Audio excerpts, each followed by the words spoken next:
തലയുടെ സിനിമ കണ്ട് തല തിരിഞ്ഞ അവസ്ഥയിലാണ് ഞാനിപ്പോൾ ഇരിക്കുന്നത്. ഗുഡ് ബാഡ് അഗ്ലി ഒരു രക്ഷയില്ല മോനെ.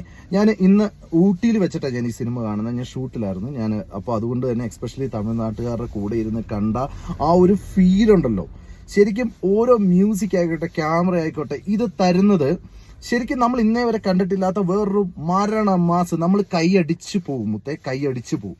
കൈ അടിക്കുമെന്ന് വെച്ച് കഴിഞ്ഞാൽ നമുക്ക് രോമാഞ്ചം കൊണ്ട് കൈ അടിക്കും. മാസ് കാണണേ മാസ്, ലവിന് ലവ്, ഫാമിലിക്ക് ഫാമിലി, ഇതെല്ലാം കൂടെ കൂടി റിവഞ്ചും സാധനങ്ങളും എന്തൊക്കെയാ അതിൻ്റെ അകത്ത് ഇല്ലാത്തതെന്ന് എനിക്ക് തന്നെ അറിയത്തില്ല. ഒരു സൂപ്പർ മാർക്കറ്റിനകത്തേക്ക് കയറിയ പോലെ സകല സാധനവും അതിൻ്റെ അകത്തുണ്ട്.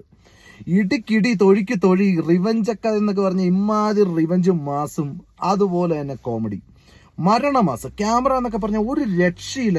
ഞാനൊരു ക്യാമറമാൻ ആയതുകൊണ്ട് ഞാൻ പറയാണ്, എനിക്ക് പോലും ഇത് എന്താടാ പണി വെച്ചേക്കുന്നതെന്ന് അശ്വിൻ ഗോക്ക് പറഞ്ഞ പോലെ അമ്മാതിരി സാധനമാണ് അജിത്ത് ചെയ്തേക്കുന്നത്. രോമ എഴുന്നേക്കും. അജിത്തിന്റെ ഫാൻ അല്ലാത്തവർ പോലും അജിത്തിന്റെ ഫാനായിപ്പോ. ആരെങ്കിലും ഈ പടം കണ്ടിട്ടില്ല ഉറപ്പായിട്ട് നിങ്ങൾ ഇത് കാണണം. പ്രത്യേകിച്ചും ഡോൾബി അറ്റ്മോസിൽ ഇതിന്റെ ഫീല് ശരിക്കും നിങ്ങൾ അറിയണം കേട്ടോ. മസ്റ്റായിട്ടും കാണേണ്ട ഒരു സിനിമയാണ്.